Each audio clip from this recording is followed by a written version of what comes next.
Right, before we get started, everyone's got a little bit more time on their hands still with this lockdown, and there's plenty of daily articles, interviews, etc. on The Athletic, which are well worth a look. Remember, we have a special offer for the pod. What is it, Jordan? We do a 7-day free trial plus 50% off your yearly subscription on theathletic.co.uk/I had trials once. Beautiful. Excellently read. Well done. Right, our pals at Beer 52 are still giving I Had Trials Once listeners the chance to get a free case of beer delivered straight to your door, which is obviously very, very handy in these circumstances.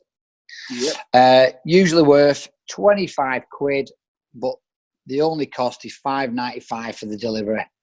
The link is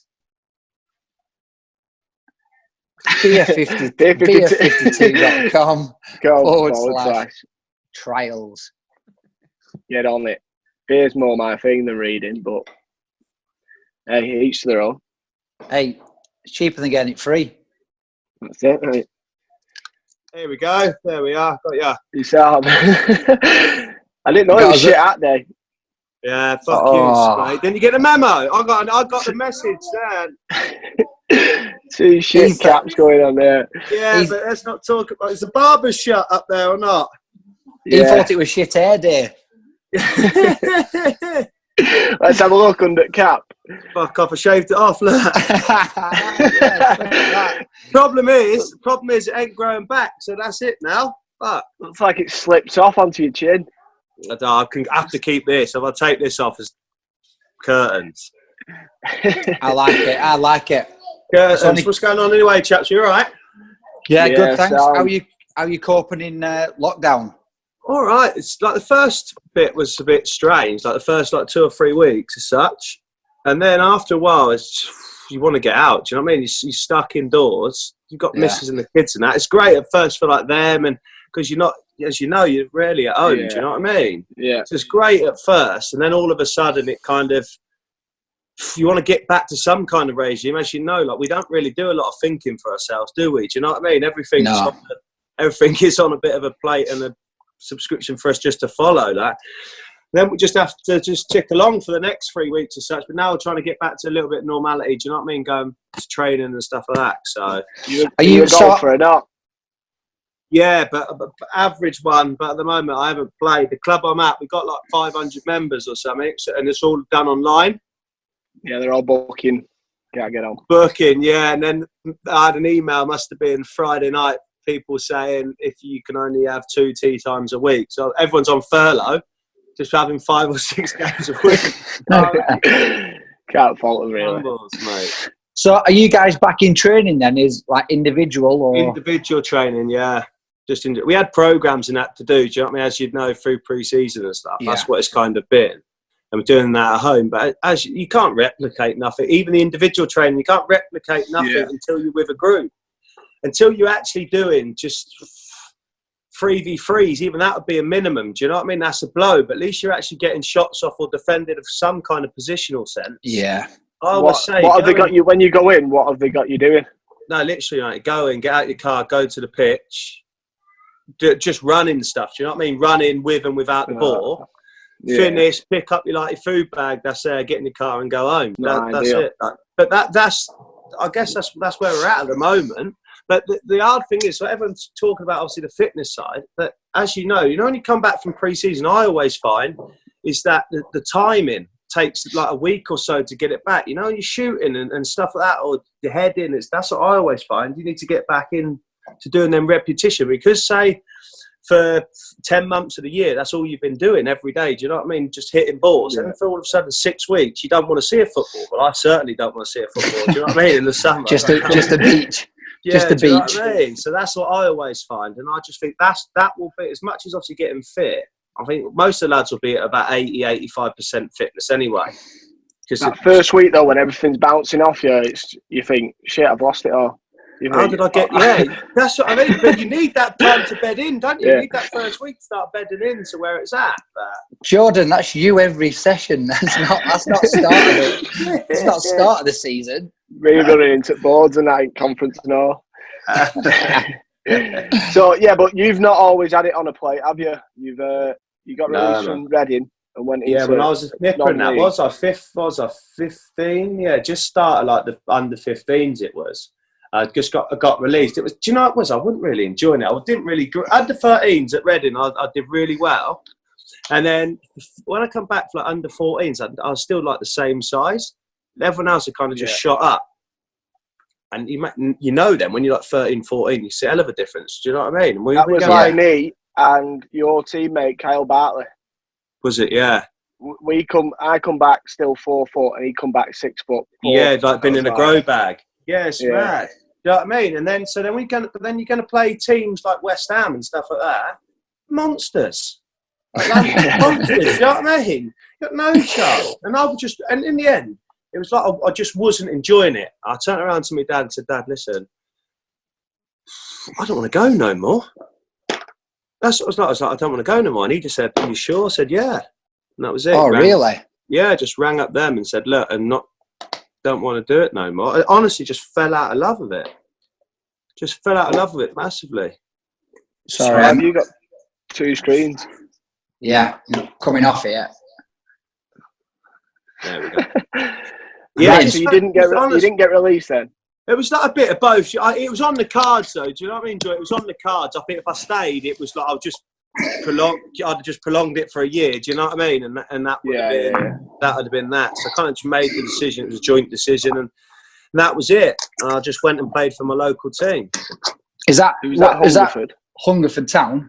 Yeah, well, I played for Newbury first when I got released under 15s, and I played for Hungerford when I was 16, and that was it. Just playing. I was playing just on a Sunday, but on a Saturday, my uncle ran a men's team, like dog and duck, like, do you know what I mean? It was like step 10 or something like that, whatever it was that they ever say.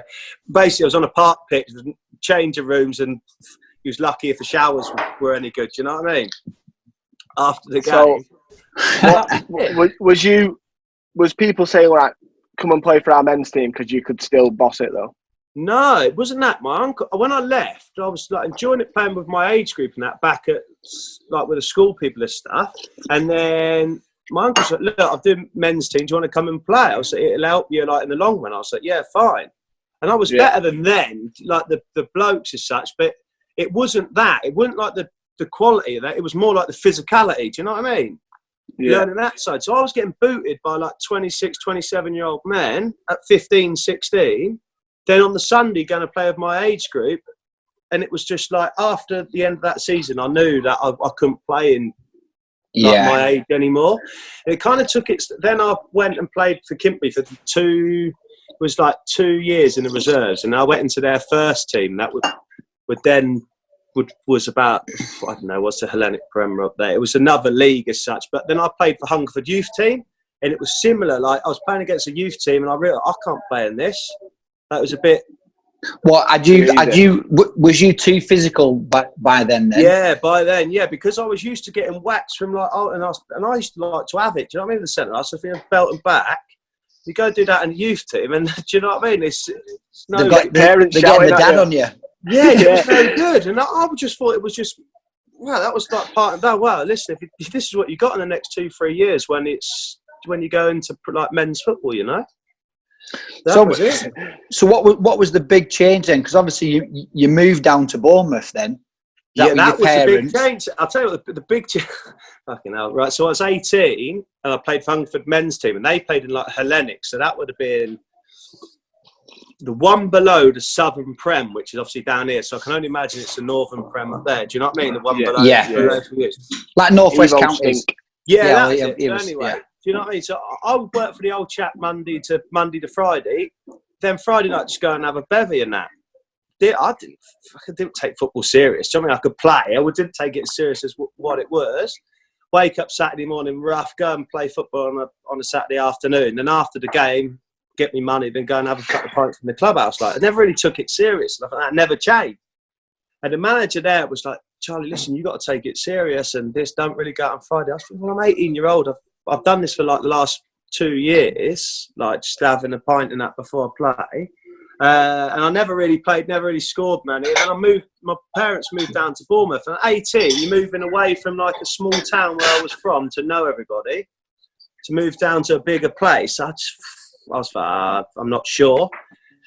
They was just like, look, just come down for a couple of weeks, see how you get on. And if you like it, then great. If not, look, you can move back one of your like auntie's place or something like that.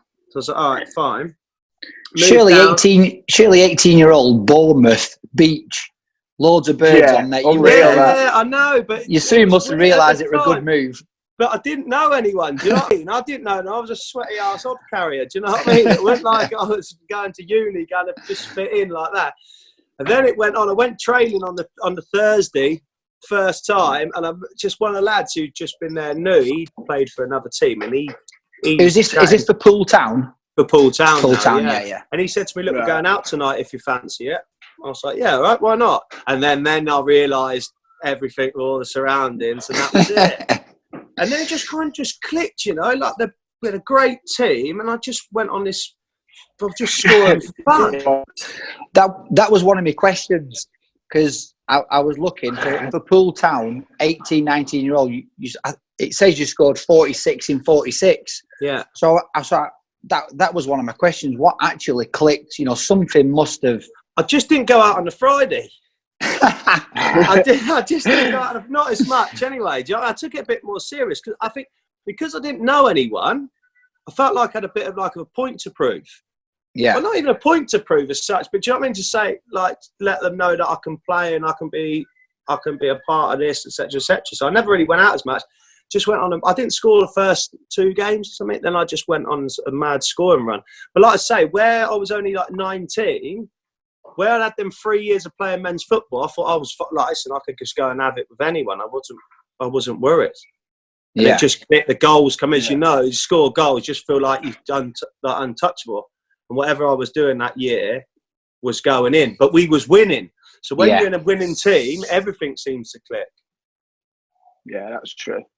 So obviously, how old was you then? Chance 19, weren't you? 18, 19. Yeah, 18, 19. Yeah, that was it. Everyone's going to be sniffing there, aren't they? Yeah, but then I didn't realise. This is how mental it was.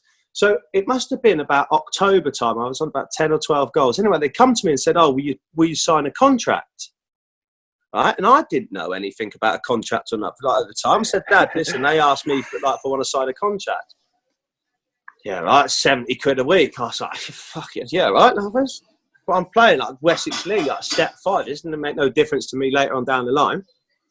So anyway, I signed it. That was it. So I was guaranteed that obviously the money. It was great for me. Beer tokens like at the weekend. Was going through anyway. Got to about when was it? February time. And I was flying, and Steve Cuss was our assistant manager, but he worked for Bournemouth, like as a football in the community. And I'd been asked by the Al to go there for a week's training. And I went for the week, enjoyed it and stuff like that, but nothing materialised from it, and I didn't expect it to. Finished off the season. Obviously, we won the league, scored the goals, and then there was a bit of interest of me in the summer, but just local non-league clubs. Do you know what I mean? Where I could get a few more quid, and then the club was like, "Well, you can't go nowhere because you're on a contract." And I was like, "Well, what do you mean? If I can leave." No one told me this. Yeah, do you know what I mean? If I can leave, I'll just leave because I'd never had it like any of this like crap before. Do you know what I mean? I was really loving it. Yeah, and that was it. That was the Poole Town first year. Brilliant. So, was it in your second season then that you ended up going to Swindon Town? Yeah, so what happened was in the summer I'd been on holiday, lads' holiday, come back 2 days later. Where did you go? Where'd you go? I went to Zante. Well, is that where the in-betweeners went? I think so, something like that. I went to Zante. I reckon I must have yes, it right at the bottom. I reckon I must have given the fella €100 when I was there, trying to score 3 penalties against Geezer for a bottle of appetizer, mate. Honestly, what was it like? Stupid. The ball was flat though, so you couldn't hit it. Horrific. Come back from there, been on like a 10-day bender from there, come back. And then Bournemouth always used to play Poole Towns, like generate the money. Do you know what I mean? Play for local teams. Yeah. I played 45 minutes in the first half and we scored 2, and I battered Jason Pearce 2 days later, Steve Cuss rang me and was like, look, Eddie wants you to go in on trial, basically. So I'd went there for 6 weeks and trained with them for 6 weeks, played like some of their pre-season games, etc., etc. And that kind of gave me the platform to train every day. Do you know what I mean? The pre-season fits. I was doing the same as what the professionals was. Do you know what I mean? Double sessions, all everything. Then at the weekends, going to play for Poole Town again. Now I was miles fitter than everybody else.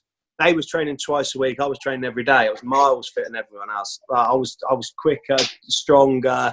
I'd scored 18 goals in 11 games. And Eddie Howe kind of went to me at the end of the August transfer and they said, look, Jay, look, we can't sign him. We've got the transfer embargo. I was just like, all right, fine. It is what it is. I'll train you, then go back. I was fortunate. I worked for my dad and he kind of like let me go and do what I wanted, really. Because at the time I thought, Dad, I've got a shot at this. And he knew it's something I always want to do.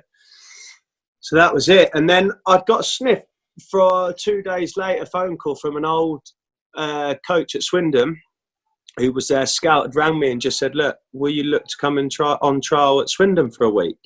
And I was just like, all right. So I went to Eddie Howe and said, Swindon want me to go there for a week on trial. And he said to me, look, well, if you go, then you can't obviously continue training here as such. Yeah. And I was like, yeah, no problem.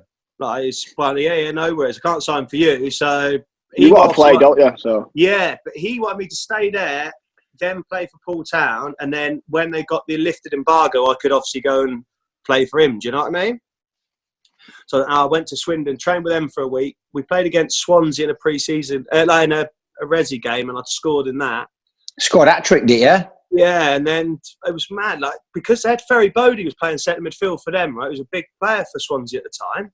And kick-off got delayed for like half an hour. There's like 3,000 people there. And at the time, you come from like non-league and that, I'd play in front of a couple of hundred people. Next minute, I'm playing in front of like 3,000 people. It was mad. Scored a hat-trick, and then that was it. Got off, trained like the recovery day the Thursday, went back on the Friday, played another game, Poole Town, all fine. And then I never heard nothing for 2 days.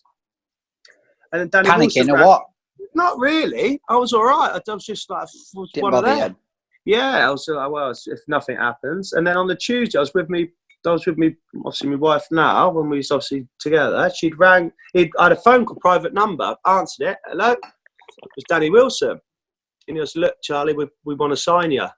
Going to get a deal sorted with Poole Town and we're going to sign you. I was like, oh, like, buzzing, like, great. Put the phone down. Told her, and I was like, nah, surely someone's on the wind up here. Rang my dad, and he'd like already knew. But Poole Town had been in touch. Swindon had been in touch with Poole Town, and then they had called me dad. So on the Monday, it was all going off like between them, but they never told me till the next day. So that's moving back home for you as well, isn't it? Yeah, that was moving back home. So it was like ideal. Do you know what I mean? It's mad. Like a few of my mates, Swindon fans, and stuff. But then it kind of dragged on then for like a week or so of back and forth for the money, transfer fee, because of this contract that I signed at the start. So I obviously did 70 quid a week. Yeah, just 70 quid a week. Then all of a sudden it was arguing over 2 or 3 grand. I was like, fucking hell, let's just get this done. What did they pay? Pardon? What did they pay in the end? 50,000. 50 grand. See, it's a lot of money back then as well, especially and then it kind of went on. But how they done it was like 50 grand, and then it was like percentage if I got sold, and then again, and then all like appearance bonuses. I think they ended up getting about 350 grand. Bloody hell! Like someone at Poole Town is like that, aren't they? Yeah, well, they was, and then obviously where they'd gone over the next year, that helped like to ground improvements and, do you know what I mean, to keep the club afloat.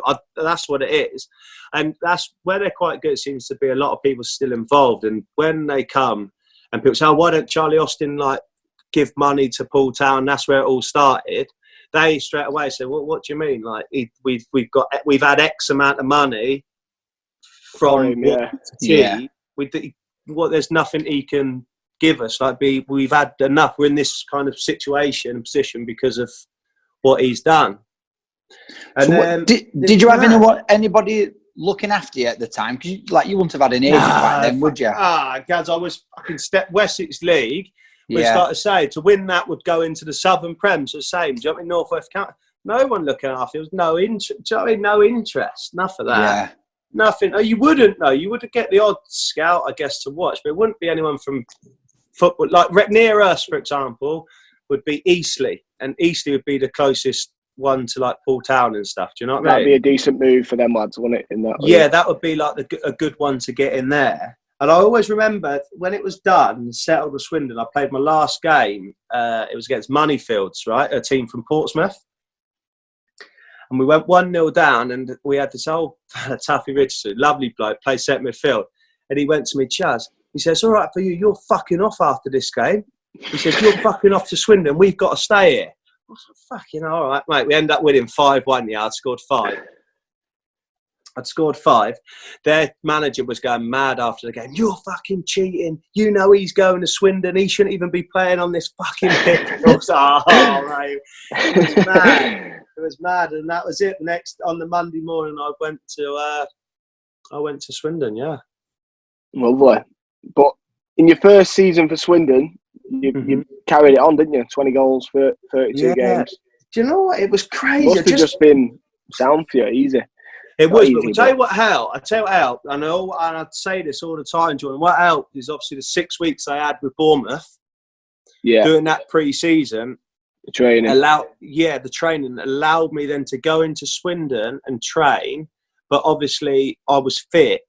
And I kind of got in and trained well, played a few resi games, scored. And then after about 3 or 4 weeks, I was starting to get itchy feet now. I was thinking, fucking hell, I want to play. I want to play. Send me back to Poole. Yeah, no, I've gone from like training all week, and then have no like end product. Yeah, but then I was training well as well, and then I remember it must have been 5 weeks in when I made my debut away to Norwich in the league, and then it kind of I had to wait. You come on a sub, didn't you? Yeah, for 20 minutes. That was incredible. That was like we lost 1-0, but to come on and make your debut and stuff like that was very good. And what was the crowd? Buzzing, right? 25,000 it was. Fucking hell! And I was buzzing. Do you know what I mean? And then the next week, in the midweek, me and Billy Painter played against Reading Reserves. We battered them. I scored 2. He scored 2. And then on the Saturday, Billy played, and I come on for like 6 minutes or so. Tranmere, we won 4-1. Bill scored 2. I was deep down, I was fuming. 25 minutes away at the thing, 2 in the week, and then 6 minutes. It was a fucking joke. Anyway, the week went on. Tap-ins. Yeah, I was thinking, get me on, like we're battering them, I'm going to get a score. Then the following week, we was on the way up to Carlisle, and we stopped at Bolton and trained beforehand. Danny Wilson named the team, and I was in it, and then made my debut. I think it was about 8 weeks into my Swindon career, yeah. I think you scored. Did you score after 3 minutes? 3 minutes scored, yeah. It was a bit of a whirlwind, do you know what I mean? It was a bit of a start. I've seen the goal as well. I think just a touch and it was a bit of a touch and just shot back across him. Just got in front of the defender. I don't think I touched the ball again. I remember scoring. I remember looking up. I remember scoring. I was buzzing, obviously. Then the game kind of went past a little bit. And look at the clock. It was only 17 minutes. I was thinking, I'm fucked here. And honestly, and then I think come to half time. I think I got subbed. I come off after about 51 minutes. I was done in. I come off, and it was like a dream debut. Do you know what I mean? First game, first goal. Stayed 1-0, didn't it? Yeah, stayed 1-0. Then I went on a bit of a run because on the Tuesday I started and scored against Huddersfield. Then scored 2 against Leyton Orient the following Saturday. I was thinking, this fucking football's a piece of cake.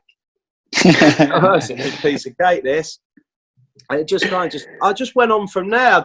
I just put a good run together. And then when I'd come into the team started winning and we was creating more chances. You know, centre forward, you win a winning team, you're going to get chance after chance. And throughout the season, I scored 20 and Billy scored 28. Yeah, I seen that. 20 goals in 32 starts in your debut season. It's fucking unreal. It's good going, that, isn't it?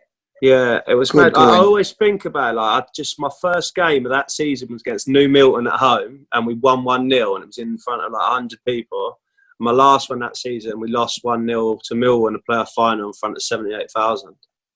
Oh my God! Do you know what I mean? 1-1. It was like mad. Like, do you know what I mean? It was like the fairy tale whole way, and just had a shit ending. Yeah, but you know what I mean? I've seen a couple of YouTube videos, like roundabout, like the local news and stuff. They got onto it quite quick that Swindon might have grabbed like a bit of a gem from non-league, and they came to interview and stuff, didn't they? Yeah, they was good. Like, do you know what I mean? And it kind of got like a bit of a buzz around town because I was local. Do you know? Yeah. I guess the local people then latched onto it, and then more and more people in the crowd started. When you're winning, more people come and watch. And if it's a bit of a local person into it, it kind of gets a bit more interest. How did that affect you then? Like at the weekend when you used to go out, or in the summer months? Obviously, you couldn't go out. Then I'd got an agent, and it was Ken Ryder was the Swindon scout. He'd obviously scouted me, and he said, "Look, I've got a friend from Liverpool. He's just started out being an agent. Can I give him your number?" I was like, "Yeah, no problem." I was on the way back from the Reading game. I couldn't really hear him on the phone, and I was obviously speaking to him on the bus. And I said, "Yeah, no problem. Like, come meet me, no worries." That was it. I met him the following week. See, he's got lucky there as well, though, hasn't he? And then, and he was 24. He was only 24 at the time. He's still with him now. I'm honestly still with him now. He was the best man at my wedding. I was the best man it is. Still with him now. Jesus, brilliant. Still with him now. Like, honestly, I signed. I remember I was first meeting with him. He's like, "Yeah, just like sign the stuff." I said, "Yeah, no worries." Like, do you know what I mean? Signed away. And I just, as much as he got lucky, I got lucky that he was fucking top drawer. Do you know what I mean?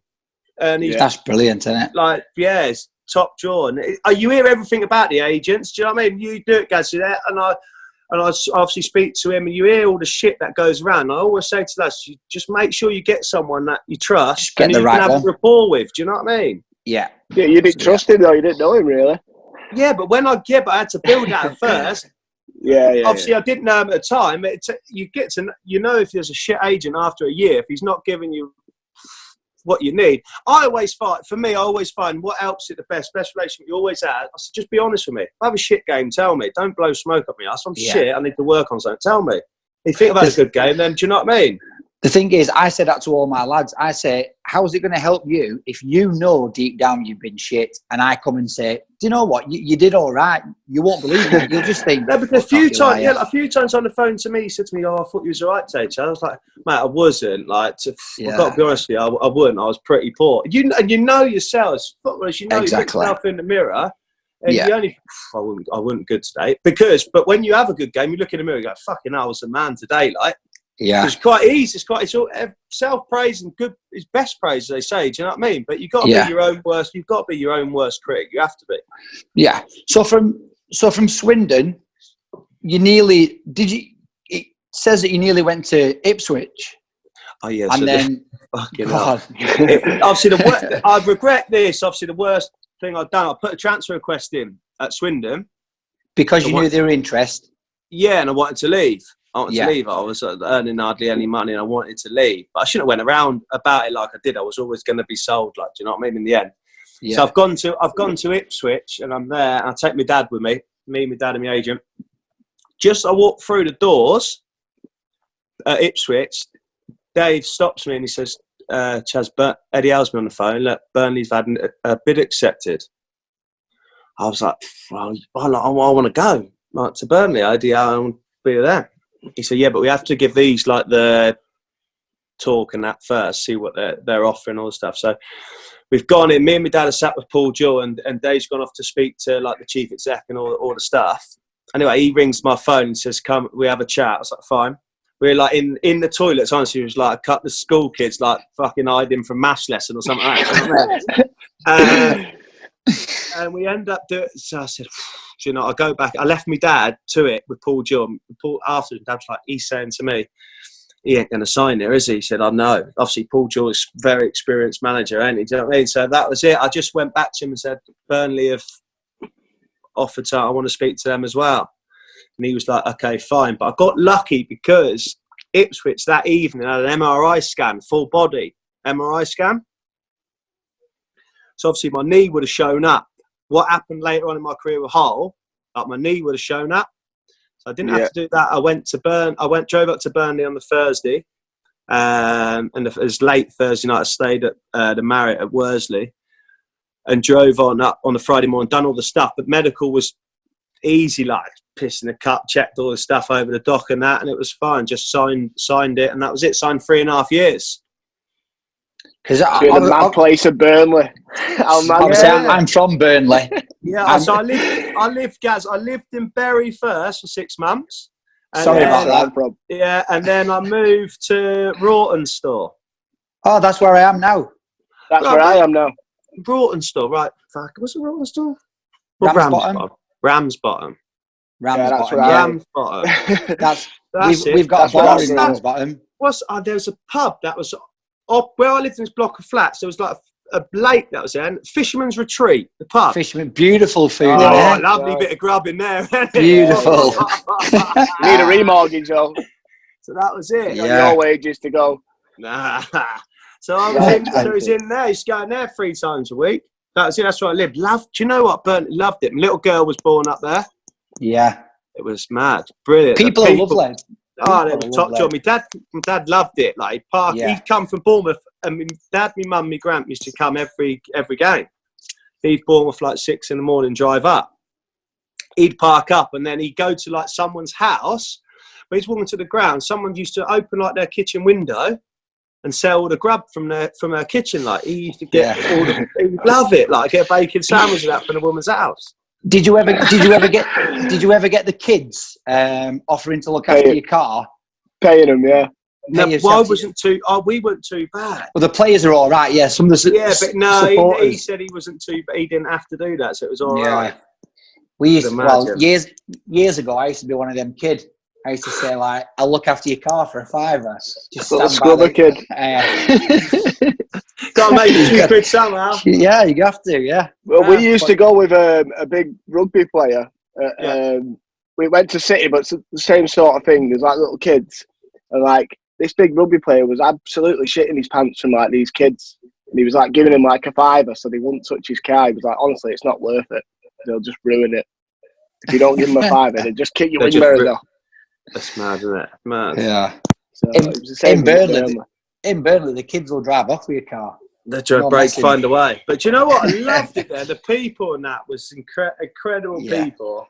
You did well, though. You did well. I think it helps as a Burnley supporter if the player does well, especially someone like you scored goals, but you always put your heart into it. You was aggressive and like I tell you people what, bought into it. You know when I said to you about the 6 weeks I had at Bournemouth before I went to Swindon?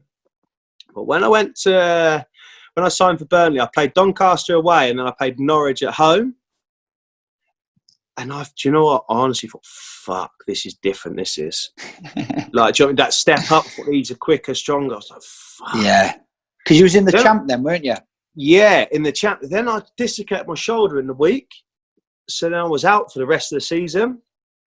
I was devastated. Do you know what I mean? I just moved up to Burnley with my missus, like, signed, they paid over £1 million for me. I was just like, fucking, this ain't great. They must, do you know what I mean? But I probably needed that to try and get stronger and fitter. Eddie Howe and Jason Tyndall and all the team, they worked hard for me to get me back. When I come through pre-season and stuff, by the time the season started, like I was raring to go. Yeah, I remember, and that was it. And I remember scoring my first goal. You always know when you're going to be all right at the club. We played Watford. We was 2-0 down. The ball come to Keith Tracy, and he shot it at deflection. It hit me like in the chest, and it just flew in. I was buzzing. I just said to my mate on the way home, I said, "Don't matter." He said, "I see you score." I said, "Yeah, it wasn't the best of goals, but all that matters is to say Austin underneath the Burnley scorers." Like, yeah. And I kind of just went on a roll like from them. So it was. You ended up top goal scorer. Yeah, because I ended up going well. Jay, we had a good partnership, me and Jay. Jay obviously got injured. He was out for, I think it was like 6 to 8 weeks. I think Jay was out. And then I kind of took it on. And I think I scored, 17 goals, I think. Yeah. I think 17 goals, something like that. Jay had 16, but he'd have scored like 4 or 5 in the cup or whatever. And because we was both young, both similar age, it was kind of good. Like we worked with each other, and we never had that. We had that competitive edge that drove each other to play better. Do you know what I mean? There was no nastiness. He ain't got a nasty bone in his body like Jay. He's fucking top bloke. Do you know what I mean? There were no jealousy, were there? It was kind of, you both wanted to do each other well. Yeah, and because we were both young in our career, do you know what I mean? You get players that fucking, he's like, do you know what I mean? You have the ag stuff. We both kicked on. It was great. He got his move to Southampton, and obviously I stayed. Was Trips whipping him in for you then? Fucking hell, he was deadly, mate. My dad, honestly, my dad said to me when we were there, he said he'll go to the top him. When we was obviously playing, like he was different. We kind of had a link up. Why was he different? What made him stand out? Because obviously, like you'd seen it a few times in your. I've seen it. They're just different. They're just different. Like he had the hunger. Where, how I think about the under-23s, as well, I don't really like it. I don't really agree with it. But he had the hunger to not go back and be at Man City under-23s or the reserves and go and make a name for himself. And same as Ben Mee. So when he come to Burnley, he knew this is his chance to go and make a name for himself. Easy, balls every day, 50 bag of balls, then wobble shots, crossing the ball in constantly. Then I was just him. I think, I'm going to stand in the middle here and make different runs. Do you know what I mean, for him? And then all of a sudden we took it from there, training at Gorthorpe. Next minute we're doing it on a Saturday. And I just couldn't, every time he crossed the ball, it was just coming to me. And that was just something we kind of worked on instinctly at training, and then it just kind of happened at the game. For what he is, top. I went to school with him, and I've told this one before as well, and he'd put a ball down and say, like, 50 yards away, there was like a dinner lady, just ping her on head. Like, he wouldn't be bothered. Yeah. He'd just be like, bang. But that's what I mean. Sometimes they just have it. It's just different. It's a bit like Nathan Ferguson at our place at the moment. There's just something different. But he's only 18, and he's going to go on and be a top fullback. He will be. But the lads are different. You don't come across many throughout your career. Do you know what I mean? That are going to be good ones. So it's like when you talk to strikers and things like usually you'd say, you know, who's your best partner and stuff like that. It's not always your centre forward partner. Sometimes it's your link up midfielder, your winger, your full back.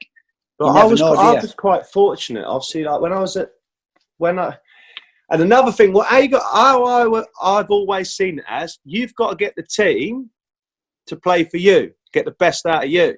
As much as you've got to be the best for the team and play your part for the team, but the team's got to play for you. So to get the best strokes out of me, you've got to put a cross in the box. And I had my wingers, I always say to them, is when I went to Southampton, I said, Tad, it's just cross the ball.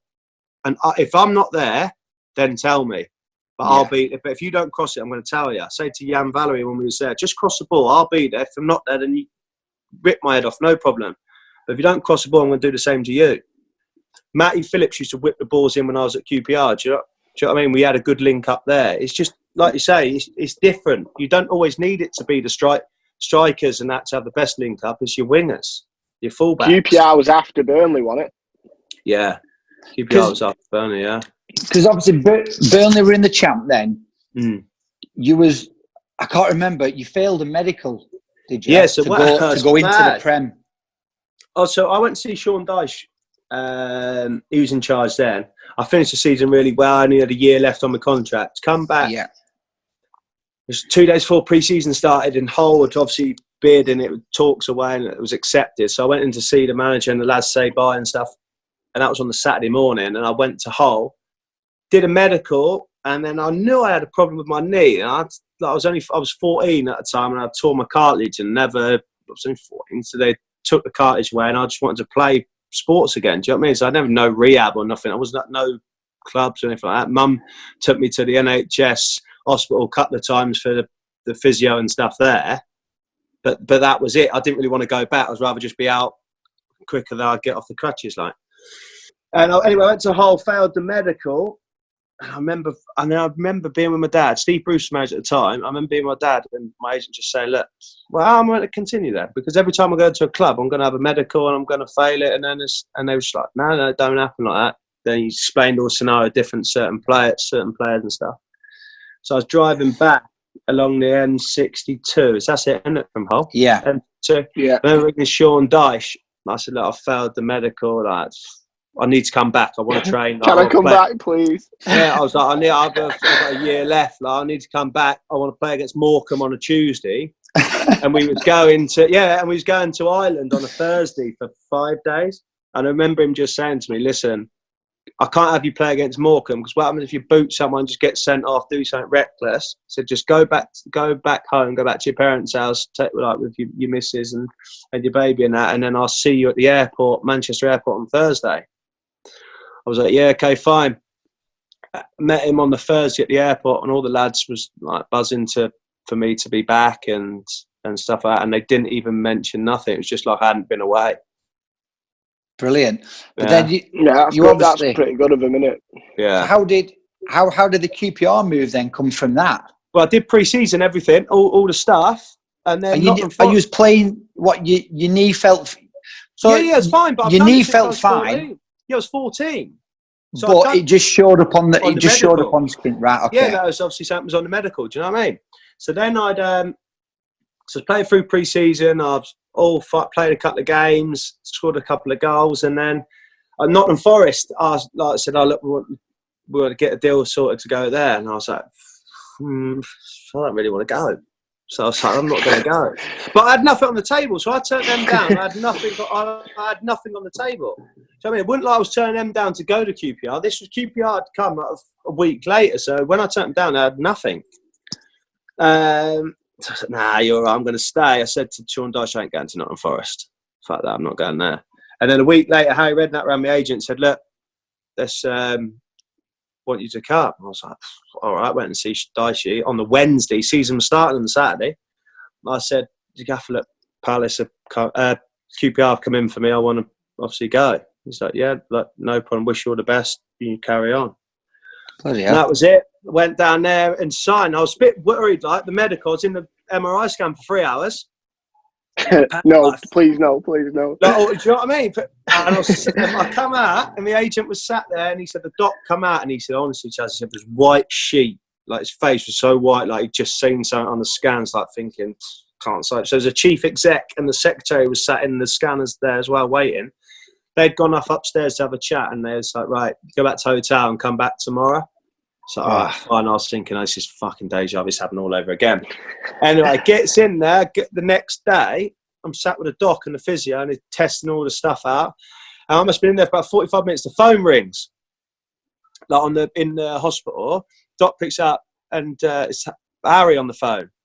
Yeah, I was going to say he's dodgy. He'll be sorting something out. Doc goes to me. Doc says, do you want to wear number 9 next year? Well, no, I was like, yeah. And he just said to him, yeah, he does. He said, all right, put the phone down. He said, well, that's the end of that then. Brilliant. That was it. It was done. I'd finished the medical, like what was left of the medical, went to the thing and signed, and that was it. We was all done. Cheers, Harry. And that was it. Fucking spot on. And that was you did well there again, wasn't it? Yeah, again, like I remember we played Sheffield Wednesday at home first game of season, and then on the Tuesday played Exeter away, and I scored my first goal. And like I say, the best one, so he don't know nothing about it. Corner come in, clearance, and JJ hit a shot from the edge of the box, hit me on the shin and went in. That was it. As a striker, you just want to get off that duck egg as quickly as possible, don't you? Don't matter how it happens. Said you've got a good question for him here, haven't you? Which one? Oh, yeah. Well, no, it was, you got promoted that season. Yeah. Obviously, that was the Zamora goal, wasn't it? Yeah. Bobby. And then you obviously went to the Premier League, and you, like, we'll get into this. Yeah. But you had an amazing first year in the Prem. Mm-hmm. Yeah. And you end up finished 4th top goal scorer. Yeah. I know you'll know it because every striker does, but who were the 3 guys above you? Aguero, Kane and Costa. That's the one. Unreal, that, isn't it? Yeah, man, it's crazy. But what a what's the word I'm looking for? But like, what a Well, list to be involved in. Well, yeah, that was mad. That was obviously something that just, at the time, I just felt fucking invincible, mate, at the time. I swear, in the Prem, I honestly did. In the Championship, that's where I needed. You know, when you say, I always look back on stuff at the career, I probably didn't need to get promoted with Swindon when we got beat by Millwall in the playoff final. It probably wasn't the right time for me. Yeah. I probably needed another full season in League One. Because I played them 2 games, like I said, against Doncaster and Norwich, and I felt a bit out of my depth. I probably needed another year in the Championship when I failed the medical hole because I was in the Premier League. And then when I had that year in the Championship with QPR, I scored 20 goals and have an unbelievable season and we get promoted. Yeah. You know what I mean? It seems they was like the 3 bits where I'm at. You know what? It's similar to, obviously, I played with Vardy. Yeah. So his first year when he moved to Leicester in the Championship, he'll admit he struggled in and out the side. I think he scored 4 or 5 goals, but he needed that season to bed in, to get like your fitness up, your nutrition, to bed in with the lads. Second season, unbelievable. They won the league. Yeah. Got to the Prem. First year in the Prem, same again. Had a quiet season for himself. Settled in. Second season, they won the Prem. The league. Yeah. They're crazy. It doesn't matter how good you are. Everybody needs time to settle in, and that's sometimes you know when you see players who are brought into big clubs, Man United and Liverpool, and if they don't hit the ground running within like 10 games, people are like, shit, not good enough. Yeah. Sanchez, I get that, right? But listen, I get that, and with them, and what I do get that. But my argument with the big clubs is, right, and the Premier League, my argument is, which I don't get with that, you pay 15, 20 million for a striker, defender, midfielder, to the Premier League, and they're having a bit of a beast, you know what I mean? They don't settle in well. Well, he needs time, he probably needs 6 months, he probably needs a year, like, to bed into the Prem. You get promoted from the Championship and you're a striker, don't score for a bit, defender's having a bit of, he's not good enough. Yeah. He's not good enough. So that's what happens, isn't it? But it's true that, you know. Yeah. It's true, isn't it? So I paid 20 million for someone. Yeah, do you want me 20 million for something? He needs a bit of time to bed in. If someone gets promoted with a team, it's not the same, is it? He's just a Championship striker. Do you know what I mean? Yeah, it's crazy, isn't it? What they think. Yeah. So what was your first season like then in the Prem? What was the biggest difference? Fucking I missed the penalty the first game against Hull. No, it was crazy. Like it was the media attention and everything around it is completely different. Yeah, completely different. The press are every day. Match a day on a Saturday night, though, aren't you? That was the best, mate. But that was the best. But I missed it. Like I said, I missed the penalty on the first one. I thought I'm just going to do exactly the same as what I did against Wigan in the playoff semi-final, and the Harper saved it. I was devastated. But I was fortunate too that not the next game, so I never played against Spurs away, but I played against Sunderland at home and scored. We won 1-0, and a left foot half volley in the roof of the net for about 6 yards. I remember watching it back on Match of the Day. I must rewind it so many times. I was buzzing. Yeah, buzzing. What about the defenders? Are they a step up? Are they stronger? Bigger? Yes, yeah. Everything what you think they are. Do you know what I mean? It's like, you know when you see people talk about the football and say he's shit. They ain't. You go and fucking do it, because if it was that easy, you'd all be doing it. You'd all be earning the big money, and everyone would be doing it. Do you know what I mean? Yeah. It's because everybody can get a ball in the park and just go and whack one in the goal. It might fly in the top corner, no problem. Then go and do it again and again and again and again. Do you know what I mean?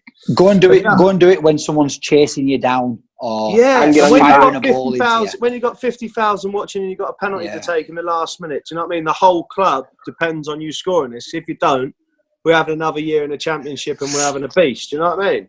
Yeah. It happens. Who's your toughest one? Van Dijk. Really? Yeah.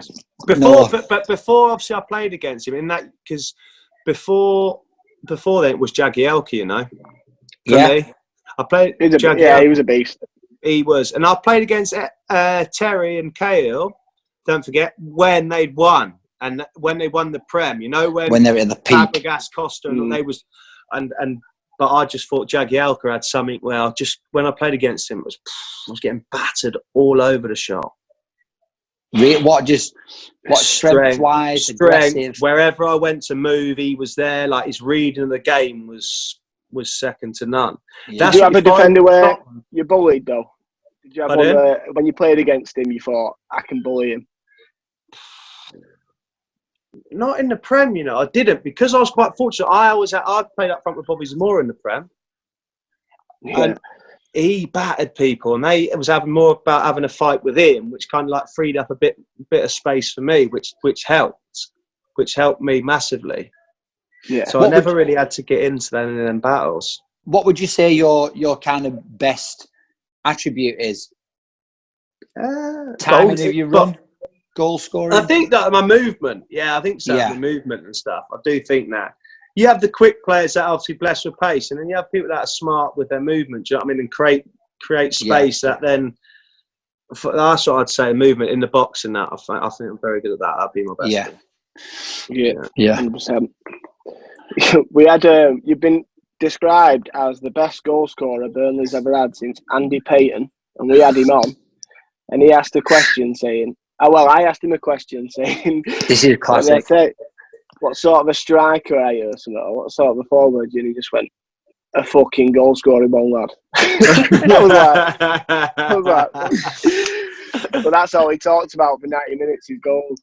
Goals. He could reenact and remember every single goal, not only in training, but like his Saturday goals as well. I think I can remember a lot of the goals. I can pure goal scorer. Yeah, I reckon I can remember most of them. Yeah.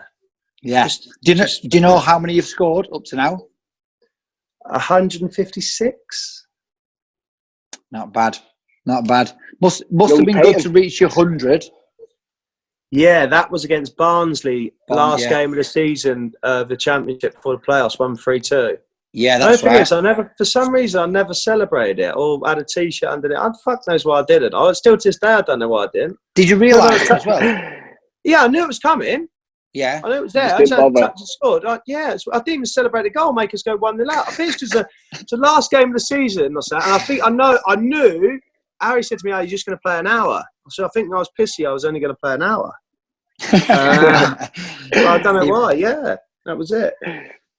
Class. So you went to Southampton from there, didn't you? Yeah, that was it. Went to Saints. Ronald Koeman took me there. Did you meet back up with Jay Rodriguez there? Yeah. So you had 80 months together with Jay. Yeah. Went there. Because you did well that season, didn't you? Classic. I'm fifth, but you got to think the team that they had. You know what I mean? It's well documented. The team they had was ridiculous. And I went there, and a dream debut. I just signed for Southampton on the following Friday. They beat West Brom on the Saturday 3-0. And I trained in the week. Man United. Do you know what I mean? Man United. I was warming up. I remember getting the shout. It was like 81 minutes. I'd come on for Sadio, and then I fucking scored a header. Like, it was mad. Was he like Mane? Was he that good? No, I didn't think at the time. He was just raw, so fast. Couldn't trap a bag of cement. Do you know what I mean? But he was so raw. And it's pace and everything, isn't it? Pace. You give someone. I don't get pacey players though. He'll try and do tricks. What's the point? Just square someone up, knock it, and run. Never get it. He was more of a winger as well. Yeah, he wasn't ever a forward. Like, do you know what I mean? He was a winger. And then obviously went up there. I remember getting marked by Paddy McNair. Me and Jose Font was there. And it was them two, Morgan Sneidlin and Paddy McNair. And I was thinking, right, just come here, Jose. I went to go to the front and kind of stopped, 2 step back, and then was on my own about 7 yards out, and scored. Debut at Old Trafford, scored header. It was fucking mental. That's brilliant, isn't it? So what? Obviously, it's difficult when you're such a high profile Prem player and stuff. But what do you do after that to go home celebrate? Is it a night in with the missus? I went back. We flew back and drove back to the missus and the little one, and I was just at home like buzzing. A couple of beers in the house, and I basically waiting for Match of Day to come on. Do you know what I mean? And the two pundits on there was Ian Wright and Shearer. So as a striker, you can't ask for much more. Do you know what I mean? Yeah. How did they describe the goal? They was going about my movement because they showed a clip, and then he was then going on about my movement that lost Paddy McNair. Created like the space in that. I was fucking buzzing. Sat at home buzzing. Yeah. So how else you meant to fit into? So I only trained with the lads for like 5 days. Played the game, scored. What a way to be! Easy way to settle into the group. You know what I mean? That's one of them where you're walking back in Monday. Yeah. Lads. I've been on the pitch 5 minutes. Said to the physio, like the fitness coach after, he said, "Want a bit of running, Chaz?" Scored the winner at Old Trafford, mate. No chance. At what point did you stop going out with the lads? Did I stop going out with the lads? You know, like where was you when you thought, right, I know I used to go out and get steaming after every game with the boys. I'm going to have to stop that. Oh, I stopped it. I think that just comes with age. Yeah, no, I don't even think I still go out. I think it just comes with age. Yeah, you just get bored of it. Get older, get bored. Same old people, same old fun. You see younger people like, fuck this. Got misses and the kids and that. It's fuck that. Wake up on a Sunday morning hanging out your arse. Nah. Do you know what I mean? It was a bit of both. It never really stopped, but it just kind of filtered down a bit more, you know? Yeah. Yeah. Do you feel you've got that, you know, have you still got that mentality from when you was a non-league player? Yeah, of course. I've always thought, when I've seen you play, you always look like you enjoy it. Like there's nothing too much where like it's a blag. You know, like you watch some people and they're fucking irate and they're overboard, and you think it's not enjoyable for you. It's not. But you look like it is. I get peppered, right? So people say to me, like with the arrogance and all that, but I don't. My thing, I always say, like, it's controlled arrogance. Like, I'm in control of it. You don't like it, but I'm fully in control. I can be a lot worse. I've seen a lot worse. Do you know what I mean? That's what, when I went to West Brom and that media team's like, Chaz, like, we've not had someone like you for years. I was like, yeah, but it's just controlled arrogance. That's what I like to call it. Everyone else thinks it's arrogant. I'm in control of it. I know where the line is. Do you know what I mean? I can be a wanker to someone, no problem. Not even think about it. But I like to be in control of what I'm. Do you know what I mean? Speaking of media and your antics in the media, we've got a little clip. This is brilliant. How did you take it when you seen it all going off on Twitter? Do you know what? Yeah. So see if Corey can get it on. Let's see if Corey can get it on. Go on, Corey. See if you can get it on. Here we go. You're on mute, Corey.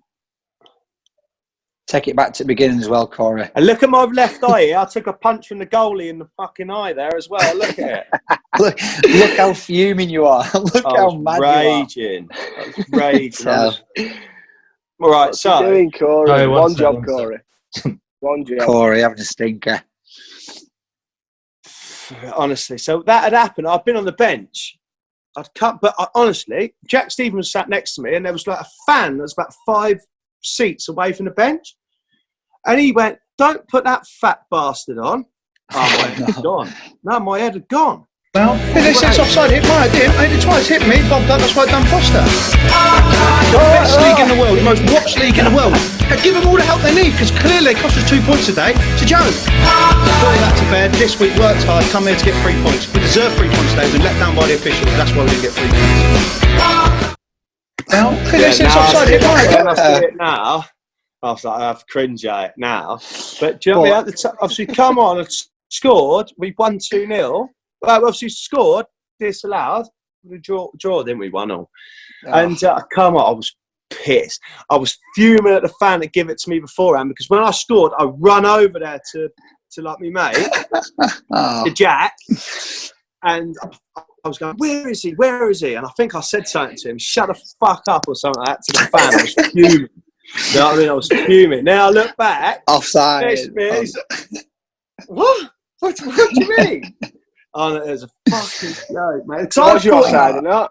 No, because it was my Yoshida give offside, and he was like fucking over there, out the way. Oh, it was a joke, mate. So But as you come off, when you come in the championship, when you come off, and the leagues, you go in your dressing room. Then after you get to do the media, do you know what I mean? This one, Prem, you come off the pitch straight into like the media. Emotions everywhere. So full emotion, do you know what I mean? Full rage on. They're asking me the questions. I'm asking the questions back, like answering them back. More intense, but there's more at Southampton. It's about that big. Do you know what I mean? In the media room, more and more people start like peering their heads around the corner. I'm full flow. Didn't like. It's a joke. What's going on here? And I didn't think nothing of it. Had a shower and stuff. And then Mark Hughes see me in the college. Like, Chaz, what have you done? I said, what do you mean? It's your interview. I said, oh yeah, I just like hammered the thingy. So yeah, I've just had to go and say exactly the same for you. And then it wasn't until like that evening, and then the following day, I was up at one of my mates' house, and he showed me obviously all the clips and that, and then that's when it kind of like sunk in the next day, and I was like, okay, oh. No, but see, like me, if I was a fan, I'd be watching that and I'd be buzzing, thinking, well, at least he cares, you know. He's passionate. Like, I got good stuff from it. Do you know what I mean? It was as much as the way the interview come across, and I think that's why I never got done.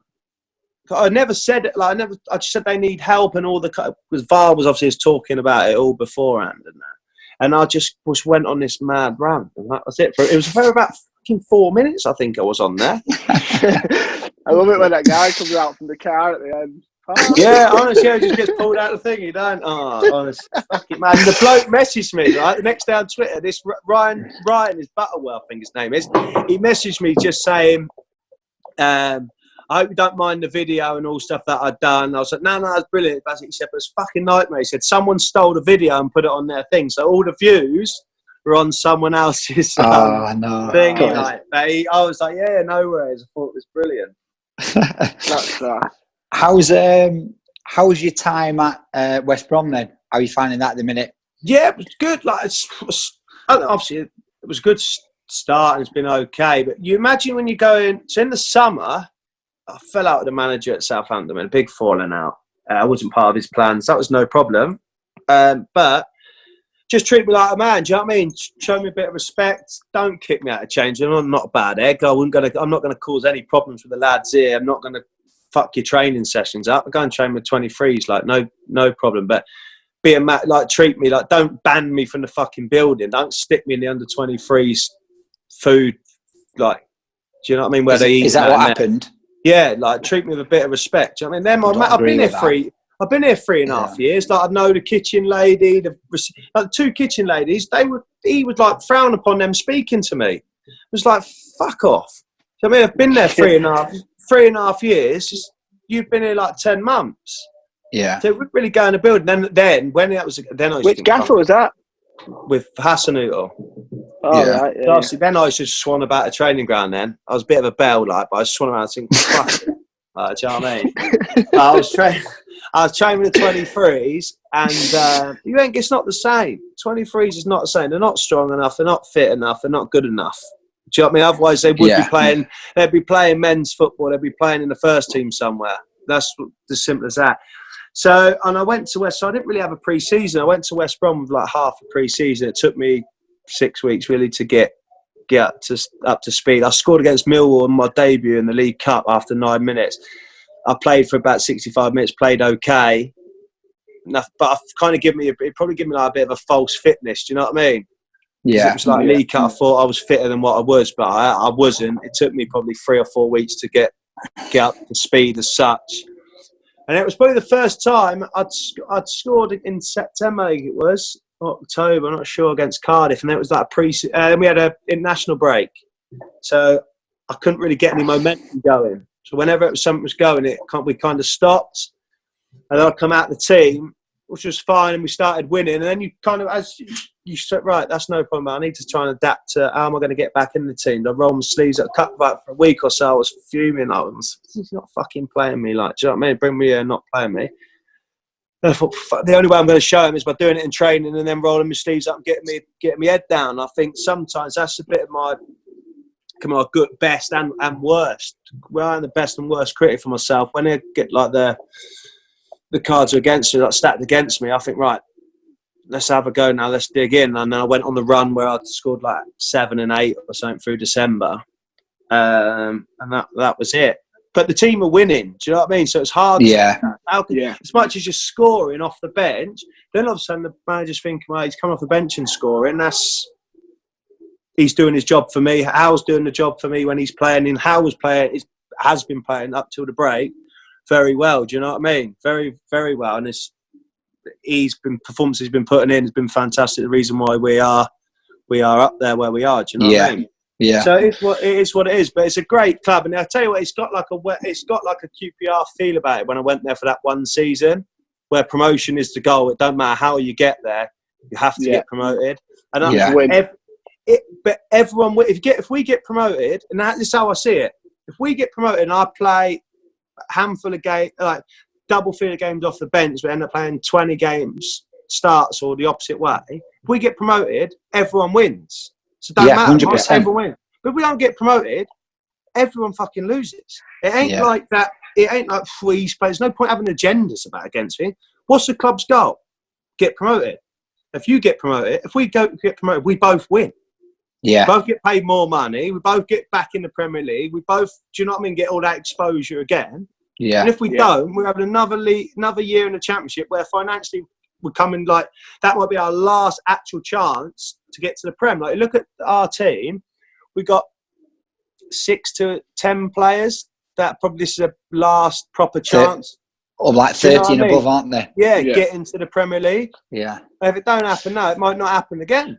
What do you think will happen then? Have you had talks with people? I don't actually know yet, Gaz. No We're just idea. waiting for the last bit. I just think that I personally think we'll go back playing.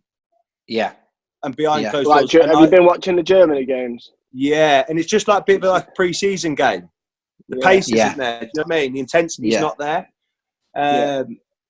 As long as it gets you over the line, you don't care. Yeah, not really. I just think financially, the money involved in the Premier League and the Championship is too much. For the Championship, it's too much money and too much stuff to be kiboshed. And then you're asking teams to get promoted and teams from the Premier League to get relegated. I think cause a big stir.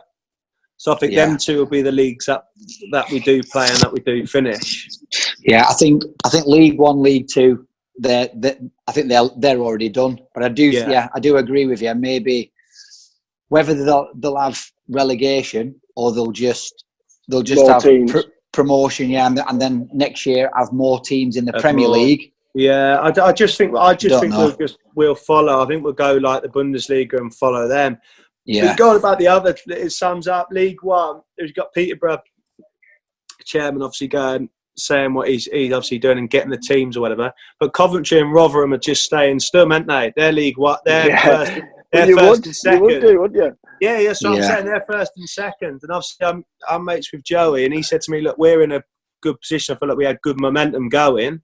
We was going to push on. There's every chance we could nick second." But in the playoffs, we'll definitely be in there. Like, so you got to feel for the other clubs, you know. Yeah, it's a difficult one. So, Jordan, do you want to start off on the questions? We've got some Twitter questions, if that's all right. Yeah, so. We'll start off. They're all right. What's a better feeling, scoring a goal or a horse that you own winning?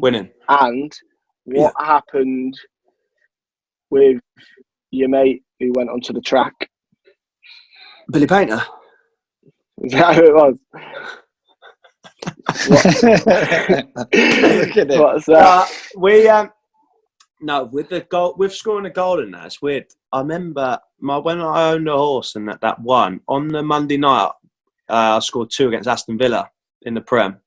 And the horse win at Worcester. I went to Worcester on the Wednesday and it won. I promise you, it's exactly the same feeling.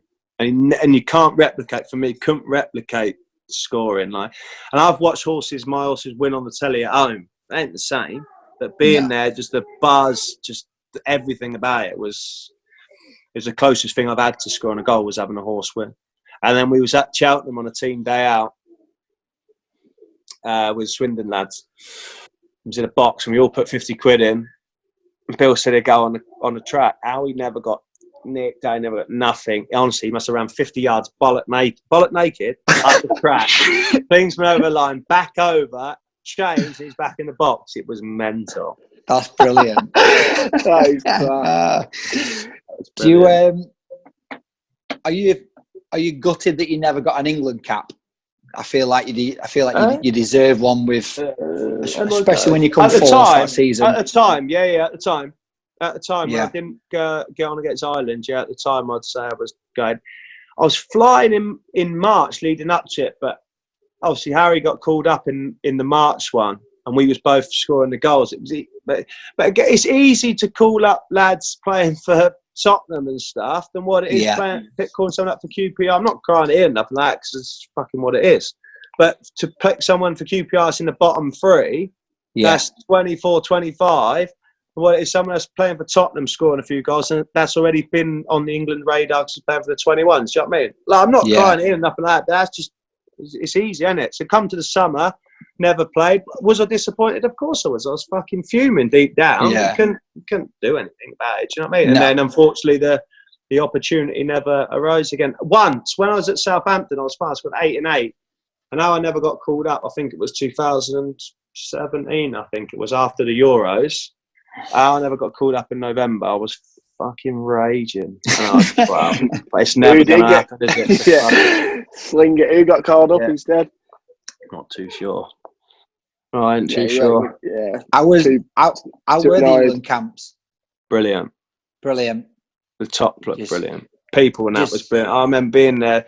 So surreal, mate. But obviously being pulled up and all the stuff, and then going there. I remember just being there, and Rooney was there, and he was brilliant for me. Spoke to me that all the time. I never once felt uncomfortable or a bit. Do you know what I mean? Out of it. They made sure you was part of it. Raheem made sure he spoke to me all the time.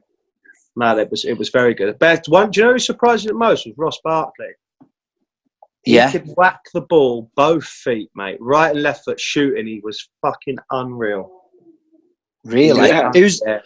Who was the best one in the camp that you thought, wow, like seeing him up close, like apart from on a Saturday, you see him train every day. Adam Lallana. Really? Yeah. Wow. But he could both feet, right, left foot, Cruyff turn, everything. He was top drawer. It's supposed to be deep, like very good, isn't he? Yeah. They're all saying. No, obviously he was at Liverpool, wasn't he? He'd moved before I'd obviously went to Saints, and I played against him a few times. The only England cap, he was in the 2 weeks I was there. Yeah, Adam Lallana was very, very good. I didn't expect that answer. No, I didn't. I thought that's what I mean. See, people, obviously you're football people, and other people like they look at it and think, well, not really him, not him. It's like till you see someone up close and you know what you're looking at. Do you know what I mean? You know what you're looking. Then it's different, and he was top drawer. What was Adel Tarabat like? QPR. Yeah, any big timers, big time, you know. Tars was massive time, but it was just like it was funny because he just didn't give a fuck. He was on big money. When I turned up at QPR, he was on big money. He didn't give a shit. He's training over on pitch 6 or something. He'd go to the casino overnight and then just come training and just do that. Then all of a sudden he's like, right, I'm off. Like I'm going to Fulham on loan. So he went to Fulham on loan. It was around Christmas time. He said Tarbs is coming back. I'm not joking, mate. He didn't come back. He fucked off to AC Milan to play in the Champions League.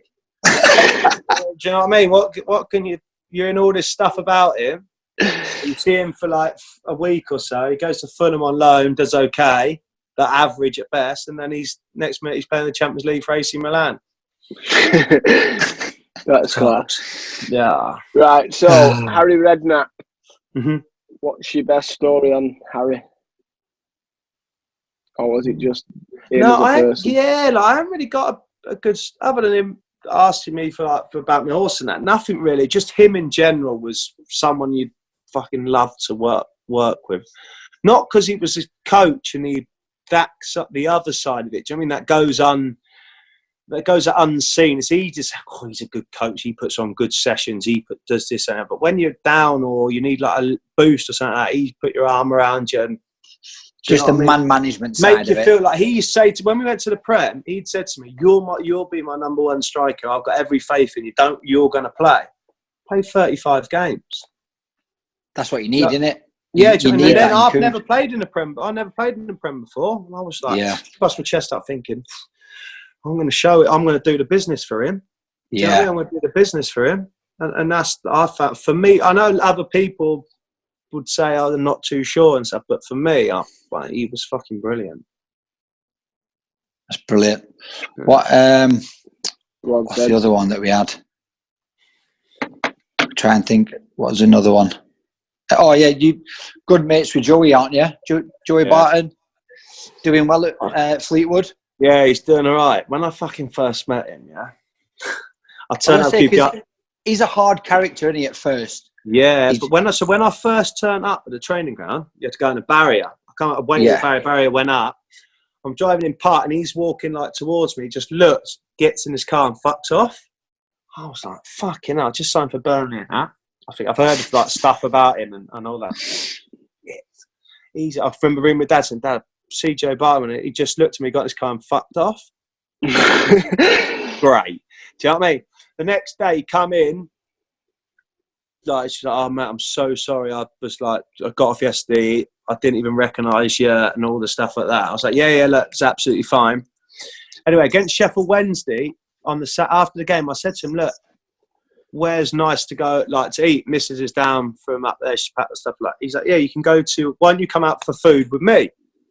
Like to Gaucho's in Richmond. And he paid.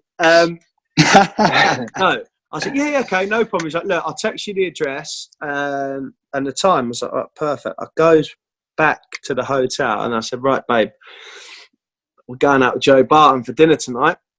And she just went, nah, no, we ain't. Like, we're not.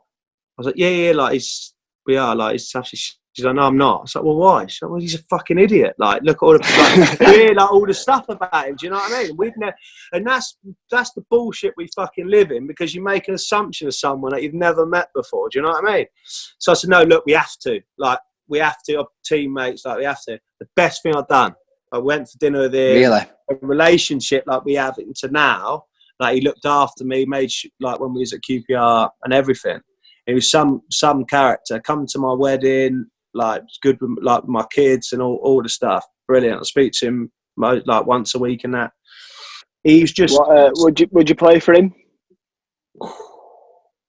I'm not sure. I remember when we went in the summer. He's like, "Why don't you come in the summer?" He said, "Just come and play, just get Saint to loan you to Fleetwood." I was like, "Mate, I can't. Fuck that." But he's always going to go into it though. He's just someone that wears his heart on his sleeve and says what he means, and I think he'll be one where players run through a brick wall for him, because they'll get to know him a lot better than what your average Joe will. Do you know what I mean? Yeah. But that's on the street that hear all the other side of the stuff. Yeah, we've all made mistakes in our careers and our lives, but obviously Joe, unfortunately, made big ones, and he was in the public eye for it. Yeah. But for me, I think he'll have players playing for him that will run through brick walls, and if they don't play into his line, I guess, and how he wants to manage, then he won't have them part of his squad. I think that's it. I look after a couple of the first team lads at Fleetwood, and obviously when he came in, a lot of them were like panicking, thinking, "Fucking hell! Like, is he gonna like me? You know, am I going to get on with him?" And pretty quickly, he's very much black and white. There's no grey areas. Yeah. You do what he says, he likes you. You know, there's no like. But that's it. And you're 100% right that if they buy into what he believes and his philosophy of how to play, he'll love you for it. If you question it or you don't think it's right, you're out the door. And I think to be honest, it's a good way to look at it. No, of course it is. And he's good because he's got Clint Hill with him, who was obviously at QPR as well. So they work together well, you know. And like you say, he's black and white. You buy into what I do and what we want to achieve as coaching staffs, you stay with us. If you don't, you're out the door. It is what it is, you know. And that's the way, I guess. That's how people want to be treated. Yeah. That's, for me, tell me how it is, I'll do it for you. If I can't, it's not going to be. It's going to be one of them. That's where my argument is when it always comes in with like these under 23s. For me, I just think we're prolonging these young lads to make a career for themselves in football or a career for themselves out of football.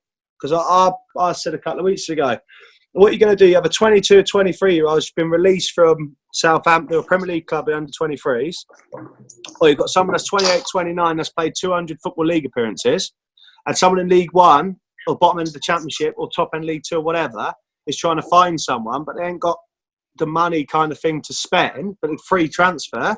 Who are you going to take? So I ain't got time to fuck about with an under 23 where we're in trying to get promoted that's never played a league game. I'm going to go and get someone that's 29, do you know what I mean, that's played 200 games and pay him the money. I think I think if you're in an under 23s, it's great because if you sign like a 2-3 year deal, you know yourself, players develop at different ages. So like if somebody would have seen you at 17, they might have said no. They see you at 19 when you score 46 and 46, you've developed. But them lads at under 23s have got to get out into league football on loan and play. They have to. They can't sit in the under 23s. Yeah, that's what I'm saying. But most of them, Jordan, are snobby bastards, don't want to go to non-league. Yeah, but as you said, you've got 17 and 19 is fine, Gaz. It's fine. But when you get like 23, I know Ian Wright and that was like 24, 25. But there's not many though, is there? They're the exceptions. You know what I mean? Yeah, there's not many. Get out and play. They've got the snobby. They don't want to go. They don't know. They don't want to go and play with fucking John, who's an electrician that's been Jordan. Working. No one wants to play with that twat. But do you know what I mean? Just work their balls off 5 days a week and then goes and have it on a Saturday. Like the fucking snobby don't really want to do it. You get the odd ones, 2 or 3 that want to do it, but then the clubs the ones prevent them. Yeah, but then the clubs don't want them to go. No Premier League club then wants to send their players to play non-league. That's bullshit. But we had a lad who come in from United to Altrincham, and he was asking on the way to training. He asked one of the lads that travelled in, who played for Alton. He asked him to jump in the back of his car and take a picture of him driving his Merc. It's fucking next level, mate. It's next level, isn't it? Oh my God. It's crazy. Honestly, it's crazy. You get the good ones and that. There's only a handful of them that will do it and embrace it. Embrace it. And the ones that don't they ain't got a hope. They really ain't. They don't know what the real world is. Last question here. Parts of non-league football do you prefer to the pro game? What parts? Friday nights. Yeah, I don't know, because non-league's turned a bit fucking anal, if I'm honest. Yeah. Like Hungerford are down, obviously, where I'm from. They're like a Conference South. But they went all right, and then they got to a position where they think they're miles better than... Like, you need to... I get it. But you get to a standard where you need to try and get to that next level, or then embrace where you are and take the best opportunity what you've got. There's no need to like I've found this throughout my whole career. The lower down you go, the more big time the players are. I fucking promise you. You meet the Prem lads on holiday and that, don't give a shit. Walk about, have like a bevy at the hotel. No, but you can tell who a footballer is when they're on your holiday from like League One, League Two. They got to walk around with a Louis Vuitton bag. What the fuck is that about? Do you know what I mean? What's that about? And the fake one. I'm sitting in the pool. I see some fella from League Two like this with his hand up in the air because he can't get his fucking watch wet. No, but honestly, that's what I found. Like they're more lower league down. You get more big time people. Like I have found that massively. What does the future hold then for you? Well, I don't know. Obviously, football terms. Play as long as you can, but what about after football? I don't know. I'd like to get in a punt. I'd like to go in the... I don't want to be a coach. I think I want to be a manager. But I think you've got to be a coach to be a manager. Do you know what I mean? Yeah. I think you'd be a good pundit. Yeah. I think I'd like to do a bit of that. But everyone's doing that, aren't they, at the moment? If I could get into it, then great. I'd like to go... I think I would like to dip my toe in and go into America. Yeah? I think so, yeah. If the opportunity come... I definitely would. What, to play? To play, yeah. Play. And then give my to play because I'd like to experience and embrace that. I really would. I'd like to take my missus and the kids over there, to give them a lifestyle over there. But then I'd like to dip my toe in, if that's a way of getting the punditry way over there, because they'd obviously do the NBC and ESPN and stuff like that over there, don't they? If that's a way for me to get into it, then great. Charlie, well, I'm obviously good mates with Gary Neville and Bex and stuff from the Salford days. So if you need, I'll get you in Bex's team. Fucking hell, it didn't take long. How long have we been on? An hour and 25. Fucking hell. How good mate is your agent? Just no, do you know what? Like, that'd be great for you. I don't know. If I'm going to do the punching, that'd be great. Or the coaching and that. I don't know. I like doing property and stuff like that. I don't know. I'm fucking 30. I just want to play for as long as I can. Yeah. As long as think about it after. But what I don't want to do is tarnish what I've achieved now. I don't want to go on play too long. I've got no intentions to go back to where I was playing. Maybe for some. If you go to America though, you'll be sound. Yeah, of course. But do you know what I mean? If that don't happen, George, obviously the position we're in at the moment, the world and stuff, I don't want to go, with respect to the way football pyramid is, I don't want to go back to where I was. Do you know what I mean? No. I'd rather just fucking finish at the top. Yeah, do you know what I mean? If I can.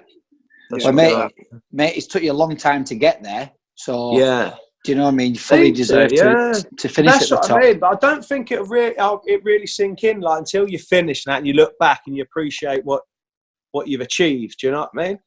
Me personally, and I said it before you come on, I've always loved you as a footballer just because of how you've like presented yourself on a pitch. I've always felt like I can relate to you. You know, I always felt like if I saw you on a night out, I could, Charlie, how you doing? Do you want a beer? And you'd be that kind of a guy. And I've always enjoyed watching you score and play. And mate, you've literally proved everything right with how you've been on today on the show. I think you've been brilliant, mate. Oh, no problem. Really appreciate it. No problem. No problem at all. Mate, it's been really good. And fingers crossed, obviously, everything works out with West Brom this season. Yeah, hopefully we can get back and play in that. What's the plan for you chaps now then? Because it's obviously been fucking knocked on the head. What's the crack? Well, I don't play anymore. I retired 2 years ago, so I work for base soccer. So we obviously we doing look other after stuff. quite, Yeah, of course. Yeah, we're busy all the time. I'm just on furlough, mate. Oh yeah. So yeah, there's nothing I can do apart from a couple of these. I didn't know you could get furloughed on the dole. Have you got a bit? Are you Altrincham, aren't you? Are you Altrincham? Yeah. Yeah, still trying, mate. Still trying to get there. Yeah, I mean, I played there twice. Twice I played there for Burnley in a pre-season game. Oh, did you? Yeah, it's all right. It's nice in there. It's nice in there. Yeah. Nice Steadyway Stadium. Eh? Bit of plug-in earlier. I see in the pages Rashford was training there, wasn't he, the other day? Yeah, I've seen that. Yeah, I told him he'd still get pushed out to left if he could. Yeah. Go on, get over there. Start whipping him in. We've got this skinny fat kid up top called Jordan Hughes. You're out. Yeah, as long as you can cover the 18-yard box, mate. That's what I always say. Best words. Yeah, we do. I used to have to do Sed's running. To be fair. That's fair. That comes with age, mate. You get someone else to do yours soon.